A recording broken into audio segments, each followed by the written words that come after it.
Trillions of microplastic particles are in our air, our water and our bodies, and they are literally destroying the Earth. No matter where you go, you won't be able to escape the nightmarish plague of microplastics that is absolutely devastating our environment. Microplastics are in the air that you breathe, they are in the water that comes out of your faucet, they are in the rain that falls from the sky, and there are countless microplastic particles inside your body right now. When you throw away a piece of plastic, you probably never think about it again, but it doesn't go away. In fact, a plastic trash bag that you may have thrown out decades ago could have disintegrated into thousands upon thousands of tiny microplastic particles at this point. Needless to say, humanity as a whole produces giant mountains of plastic waste each year, and things have already gotten so bad that microplastic particles can now be found from the highest mountains to the deepest marine trenches. Trillions of tiny particles of the material, called microplastics, now contaminate every crevice of the Earth, from the highest mountains to the deepest marine trenches.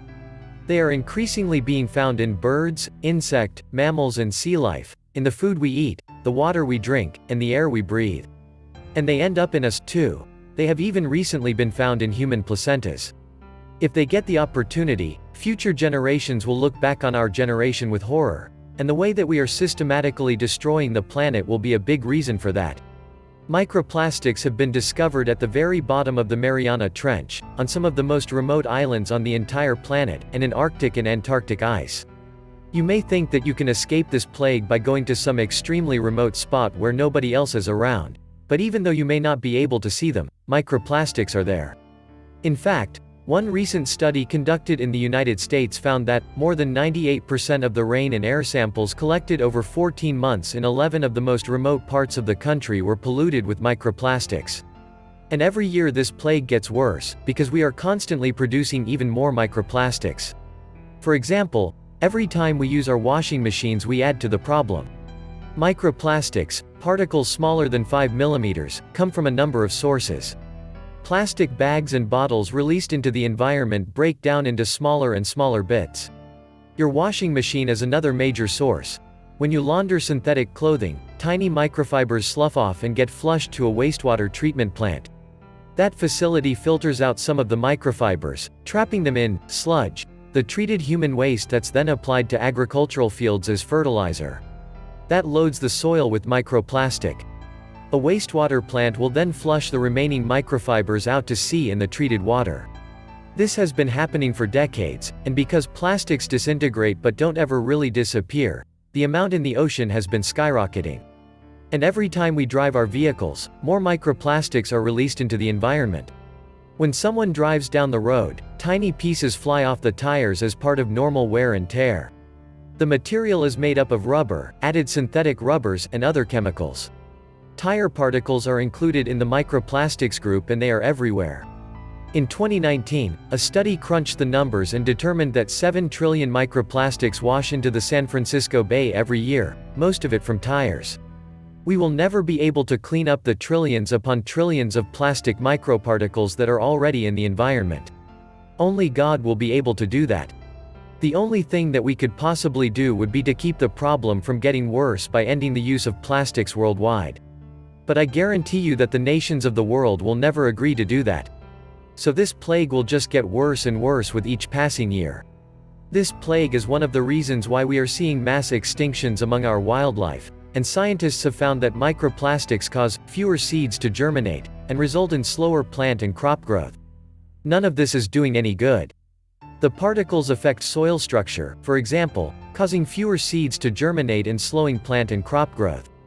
And they have been discovered in wildlife from fish to frogs, woodlice to water fleas, and mice to mosquitoes, which have been found, on average, to contain 40 pieces of microplastic in their tiny guts. Even without considering any of the other factors that I discuss in my articles, microplastics alone would ultimately create a horrific global famine given enough time. In addition, microplastics are increasingly causing problems for human health. According to one recent study, humans consume tens of thousands of microplastic particles each year.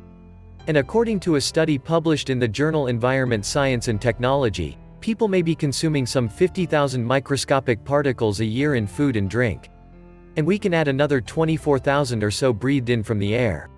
All of these microplastic particles can damage internal organs, and some of them contain gender-bending chemicals, which can lead to reproduction problems.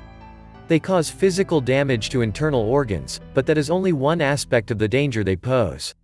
About 3/4 of everyday plastic products contain toxic chemicals.